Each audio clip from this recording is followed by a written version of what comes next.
We have very little formal history of the Maronites prior to the year 1700. Because of this, the Maronite identity is largely an enigma. Those on the outside don't know quite what to make of the group. Who are they really? Where do they come from? Is their ancient history real, or merely based on folk and legend?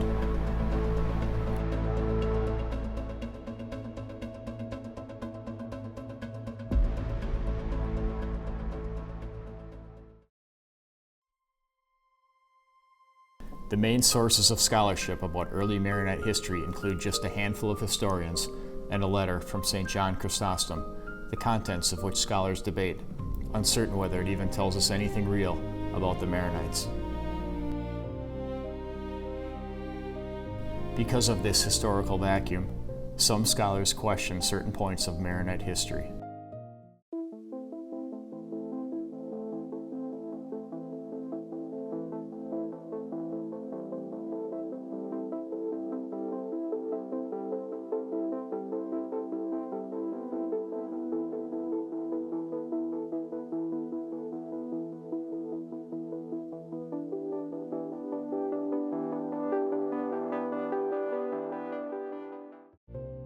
The answers to these questions are not always clear and not always simple, but each has some influence on how we view the historical identity of this sometimes mysterious group. But instead of asking how others view the Maronites from the outside, we'll approach the question differently, from the point of view of the Maronites themselves. In order to do this, Father Jacques Kik will lead us on a journey to understand the unique way in which the Maronites answer this question and define themselves. To begin, we can ask, are the Maronites just another Catholic rite, albeit still a unique group based on a long and complex history, which sits under the larger umbrella of the Catholic Church? This is indeed how most people from the outside initially see the Maronites, but there is much more behind it. So our identity as Maronites is very unique. Even within the Catholic Church, we are the only group named after a person, a saint, Saint Maron. So all other churches are named based on their ethnicity or language or region. Let's say the Byzantine Church, the Armenian Church, the Coptic Church, the Roman Church. Except for the Maronites. We belong to the bigger Syriac family of Antioch, but we were named after a person, and we're the only one. So this already defines our identity, that there's something special about this group based off of this person who inspired this movement. So then, how did the Maronites get here today to be one of the 24 official rites that make up the Catholic Church? It all goes back to Chalcedon, one of the most monumental, important meetings in the entire history of the Church, from its Antioch founding even to today.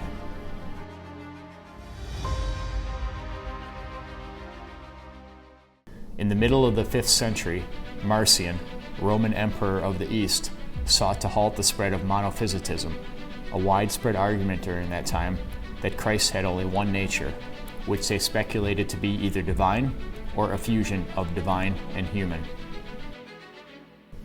This argument challenged the conventional position of the Church, which held that Christ had two natures, one divine and one human, both God and man. Marcion called a formal council to put an end to the conflict and resolve the dispute once and for all. At the end of the 4th session of the council, in 451, the bishops approved the official church position, which came to be known as the Council Formula. It stated that the one person of Christ had two distinct natures, one fully divine and one fully human.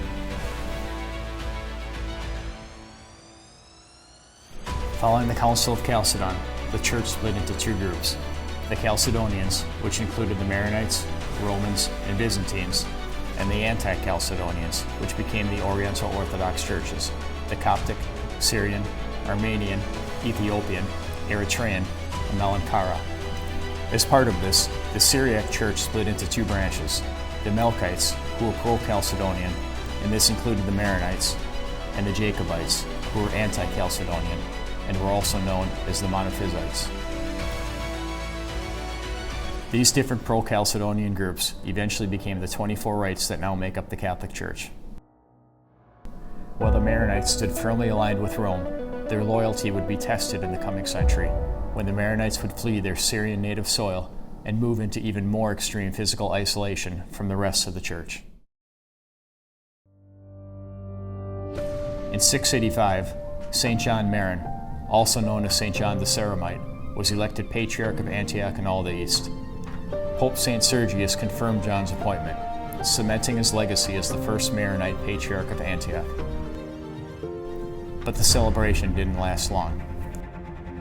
1 year later, in 686, the dam broke and the floodwaters flowed unabated. The Maronites now faced the Jacobite persecution of the Chalcedonians, the continuing effects of the 634-38 Islamic conquest of Syria, and most importantly, Byzantine Emperor Justinian II's military action to counter John's appointment, which he saw as a threat to his authority. John and the Maronites fled and relocated to the mountains of Lebanon. They settled at the Riche Moran, or Head of Our Lord Monastery in Kfar Hay, Lebanon. With this shift, they officially moved the patriarchal seat of the Maronites from Syria to Lebanon, where it remains to this day. But in Lebanon, they now lived even more isolated than ever. How the Maronites came to be an exceptionally unique rite within the Catholic Church now begins to come into fuller view. Despite their isolation, they never broke away from the Church. Numerous popes have recognized the special union between Rome and the Maronites. In gratitude and recognition for their support during the Crusades, in 1100, Pope Paschal II gave Maronite Patriarch Yusuf el-Jerjizi the crown and staff he would use as Patriarch. In 1584, Pope Gregory XIII founded the Collegio dei Maroniti, their Maronite college, in Rome. Pope Paul VI beatified Saint Charbel in 1965 and canonized him 12 years later, making him the first monk of the Lebanese Maronite order to be recognized by the Catholic Church as a saint. On May 11, 1997, Pope John Paul II held a Mass in downtown Beirut, which was attended by over 300,000 people. He stated during his homily, "At this exceptional assembly we wish to declare before the world the importance of Lebanon, its historical mission, accomplished down the centuries." And on February 23, 2011, Pope Benedict XVI recognized the special and important history of the Maronites when he unveiled and blessed a new 18-foot marble statue of St. Maron, which they placed in the exterior wall of St. Peter's Cathedral in Vatican City. An Aramaic inscription of Psalm 92:12 appears in the base of the statue reading, "The just shall flourish like the palm tree, shall grow like a cedar of Lebanon."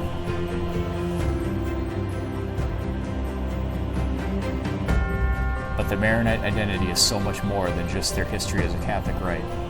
To truly understand the core and the breadth of who they are, we need to ask still more questions, dig deeper, and go far, far back in history.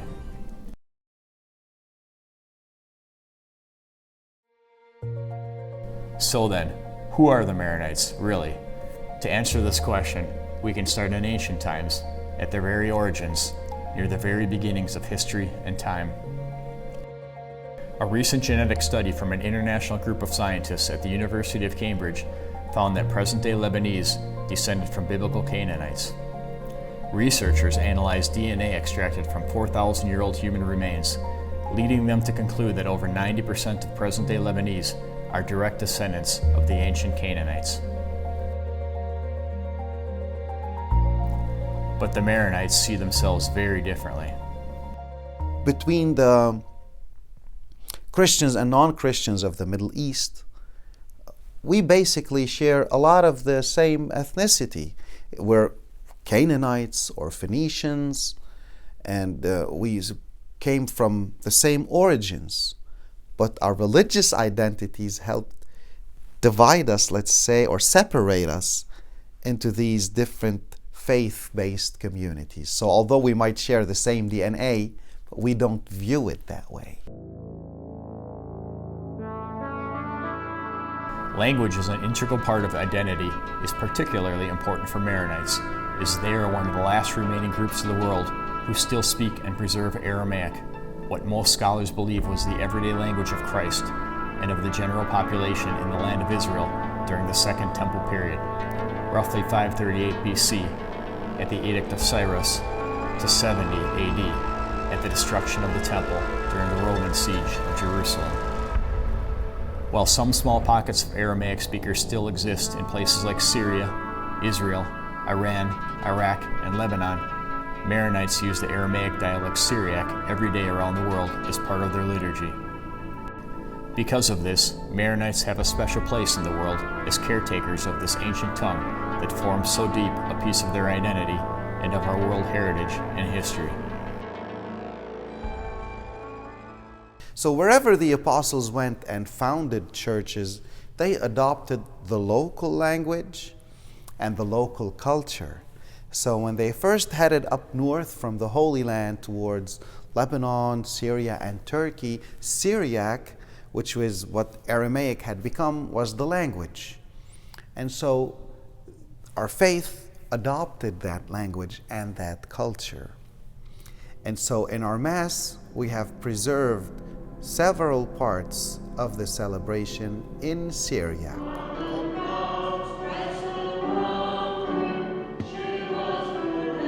All over the world, wherever you go to a Maronite Mass, you will hear the words of consecration, for example, in Syriac, which is very close to what Jesus himself spoke.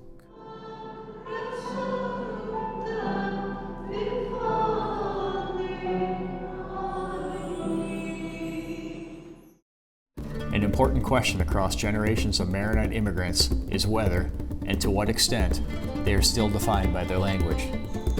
And which language? Is it the ancient tongue, written across the weathered pages of sacred texts stored in the monasteries of the ancient Middle East? Or is it the modern language from the offices, schools, and homes in their new country? Of course, our population and demographics shift and change, and the church has to adapt.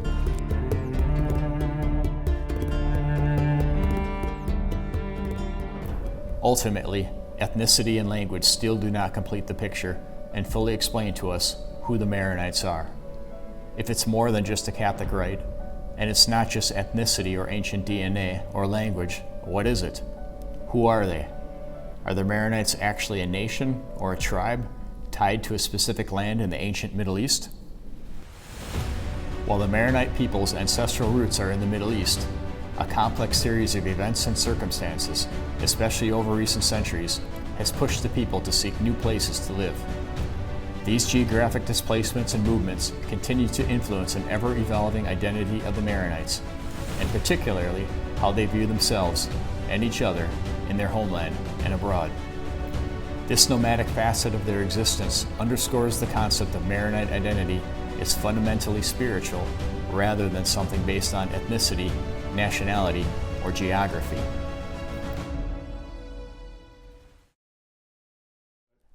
Now, the Maronite identity is larger than the Lebanese identity, because although most Maronites now come from Lebanon, there are millions of Maronites who are not from Lebanon.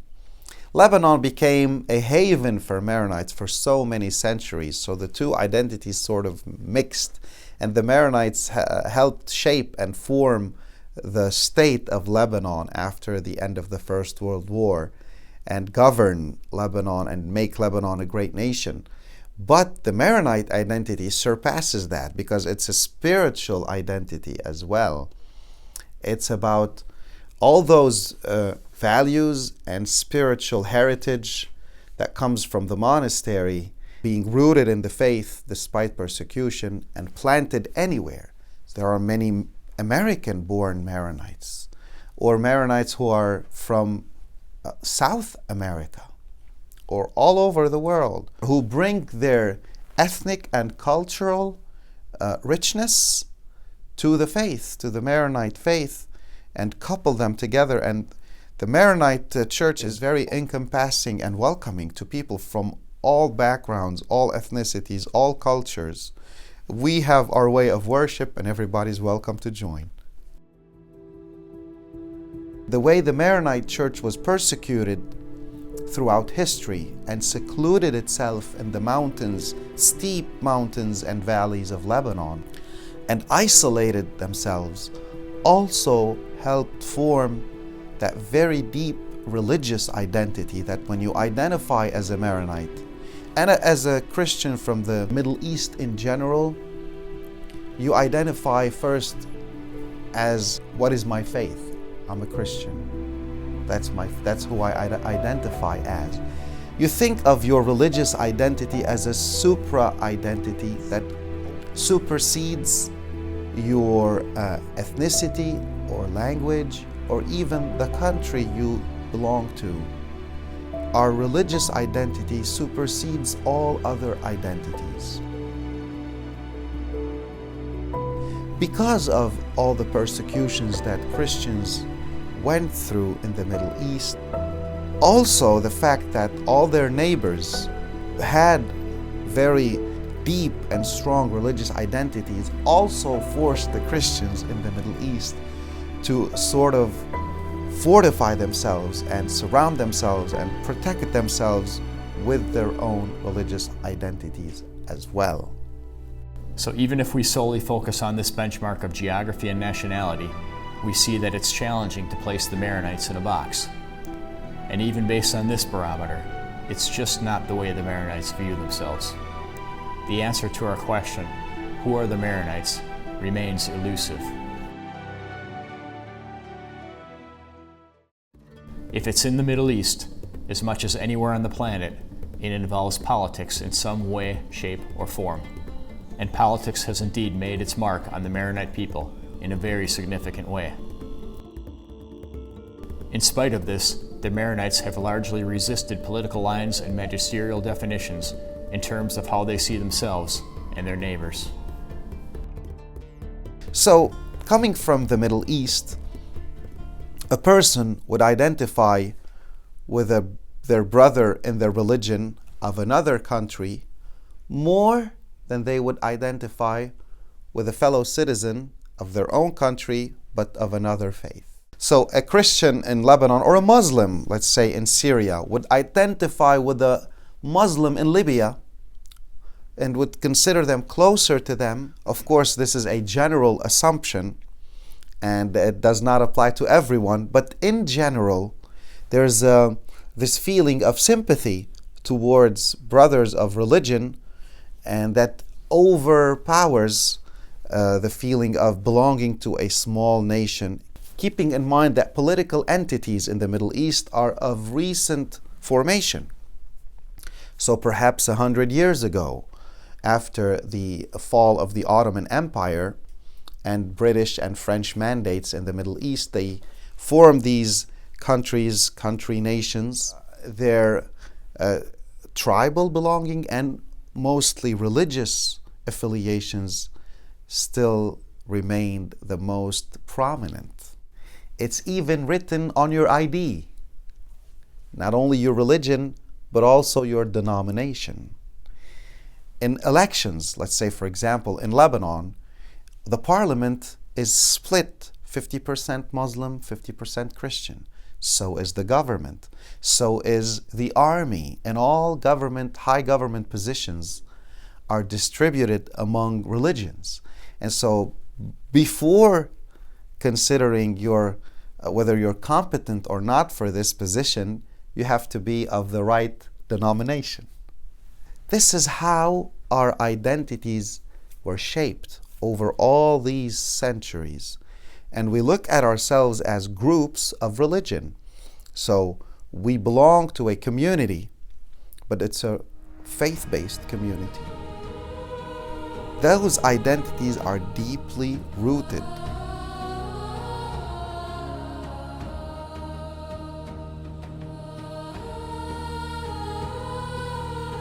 If you want to understand what's behind Christian monasticism, monks, nuns, religious orders, desert contemplation, ethereal chants echoing through Gothic cathedrals filled with the aroma of frankincense, there is not a much better starting point than St. Anthony of the Desert, also known as St. Anthony the Great, and St. Anthony of Egypt.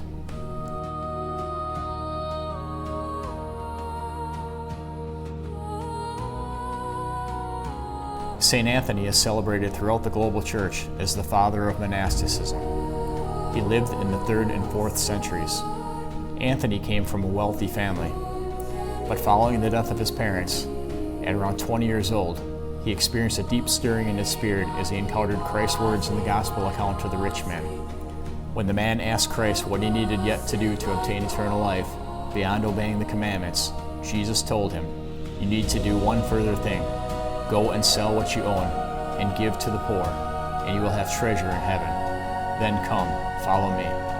Anthony gave away everything he owned and lived his remaining days in a life of solitude and spiritual contemplation in the Egyptian desert.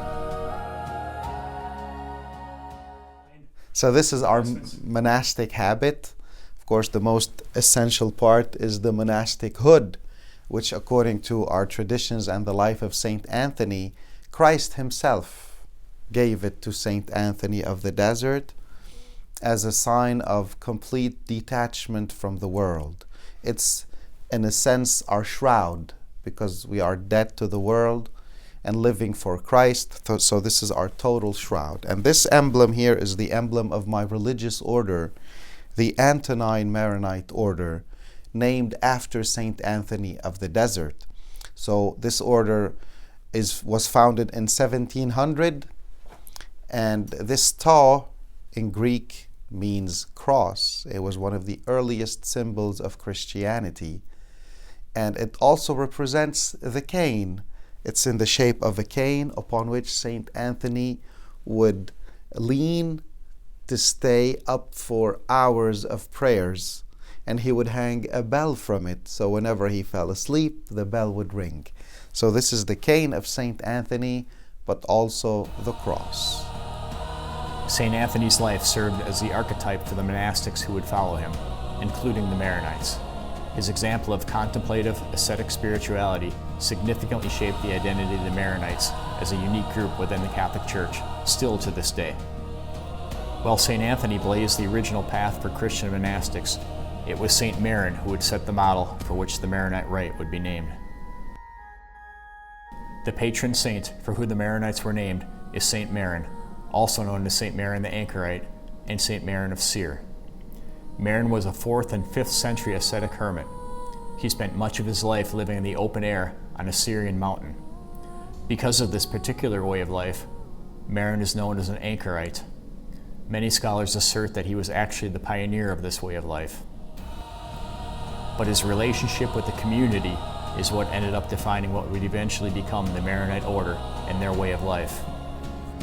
Saint Maron, who was a spiritual figure, an ascetic, a monk, a hermit, who lived in the 4th century, died in 410 AD, and he lived on top of a mountain, a strict ascetic life of prayer. There was a pagan temple that he dedicated to the living God, and his example was so strong that he drew to himself so many disciples, which soon formed a community of monks around him. And that testimony was also so powerful that it attracted believers who flocked for healings from Saint Maron, but also who were inspired by the lifestyle of those monks. When historian Theodoret wrote of Maron's great renown and following, he marveled at the size of the Maronite community in the region, both on the mountains and in the plains, became so numerous that it was difficult to count them. They gathered together after the death of Saint Maron in a monastery that was called Beit Maroun, the House of Maron. And a community of believers gathered around the monastery. So at one point in time, there were hundreds of monks living the gospel within that monastery. And they were so attractive to the broader Christian community, who sort of lived with them the rhythm of monastic life. So the people who lived around the monastery would come to the monastery for the office prayers, morning, evening, and noon even. They would stop working in the fields, go back to church, do their prayers, and then go back, finish their work, and then after the evening prayer, go back home. So it was a a broader community that was centered around the monastery. And that is how the Maronite people came to be. This integration of the general public into the daily rhythm of the monastery, where local residents became just as much members of the monastery as the monks themselves, came to define the Maronite people from that point on. And as Maronites emigrated from their indigenous Middle Eastern homeland to new places throughout the world, even today, Beit Maroon is a model that modern-day Maronite priests and missionaries make great efforts to establish in each new community. But this is not easy. Each local culture has unique social characteristics, traditions, and ways of life that must be taken into consideration. Understanding these monastic beginnings is the key to both preserving the spiritual aspect of the Maronite identity around the world, as well as the key for answering our question, who are the Maronites? In the 19th century, we see the most significant Maronite population shift from Lebanon and Syria to other areas of the world. It is at this time that most scholars believe the first Maronite immigrants arrived in America.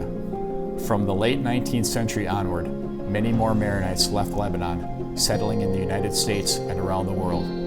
The United States immigration came in numerous waves, the largest coming during the late 1800s and early 1900s.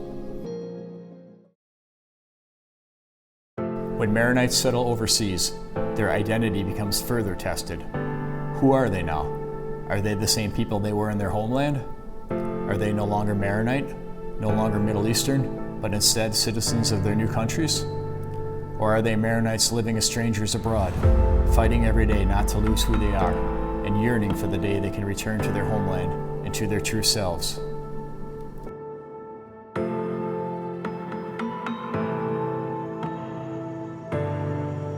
So the question of preserving our identity while we're so far away from home is really essential and pervasive. It's there every day. When you wake up every day, you think of who you are, and you look around you and you see that this does not look like what you grew up with. Even just nature here, very flat compared to our homeland, which has the sea and the mountains so close to each other. The seasons, vegetables, fruits, the food, everything is different. And then the language is different too, and just everything. And you're far, far away from home.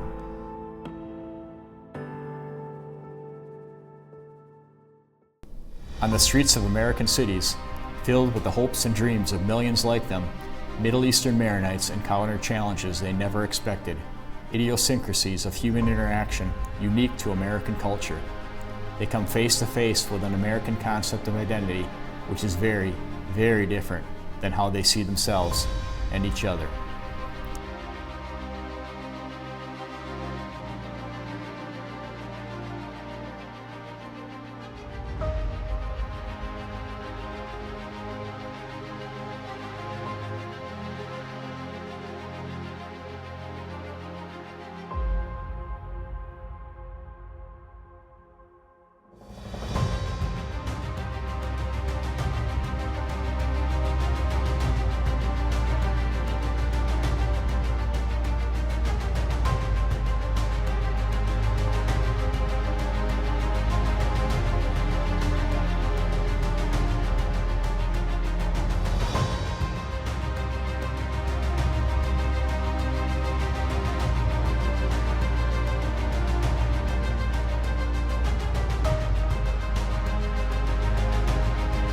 But, as we've seen before, this identity linked to nationality, so strong and integral to what it means to be an American, is not how Maronites primarily see themselves. When we come to Western countries in general and the US in particular, we see the difference that people here don't see their religion as the first, let's say, layer of identity. They think of themselves first as maybe citizens of this country, or perhaps a part of a local community, or they think of their ethnicity first. I'm Irish, I'm Italian. And then religion is something that is relegated to the personal realm. It's between you and God, basically, or your small religious community. And that is a very stark contrast compared to how we view our identity. The first layer in our identity is our faith.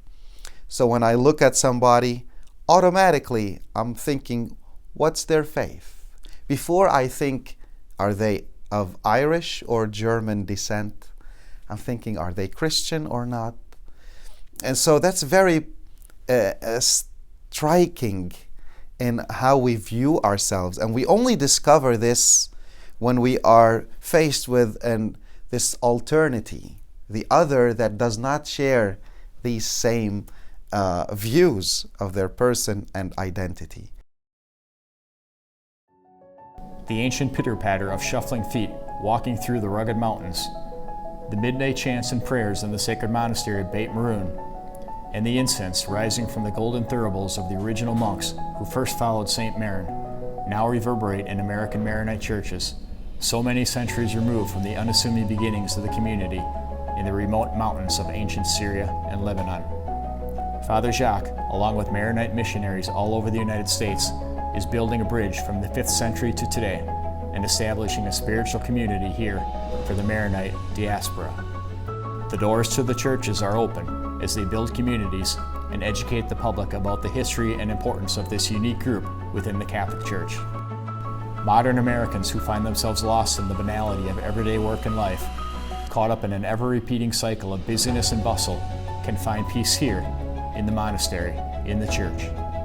And more than this, they can find themselves, the spiritual core of who they truly are, today, here in America, just as their ancestors did on the other side of the world, in the cradle of civilization, and in those early monasteries so long ago. So, having churches and gathering in communities really helps preserve that identity, especially in America, because America is so focused on work and success, and you have to get in there and go to work and make something out of yourself. So people become so busy and so engulfed in their work, in their world of work and their professions. And so it's easy to be lost. It's easy to become diluted and to lose your sense of belonging, although you miss it every day. But where can you find it? This is why our churches are these oases where people find something that reminds them of home. Parts of our Mass are said in our language or in Syriac. And then we have fellowship, we have social events, we have our festivals, all these things which help keep these traditions alive and help bring a piece of home here. I was called from Lebanon to come to the US as a missionary to help work with our Maronite communities in the US. And this is what I'm doing. So we arrive at the end of our journey, for now, and we can ask, is the Maronite identity based on DNA, ethnicity, or race? Is it based on geography or geopolitics? Is it based on nationality? And is this in their ancient home in the Middle East, or their new homes throughout the diaspora? Or is it based on the role in the church and this history? We can say the Maronites and their identity include some of all of these things. Yet for everything we've been able to clear up, mysteries still remain. Mysteries that stem from the many continued and evolving challenges for the Maronite people here in America, as well as back in their ancient homelands in the Middle East. We can say, though, that the core of the Maronite identity is squarely based in the monastery, exactly where it began. As a group, there is their core identity in the monastery.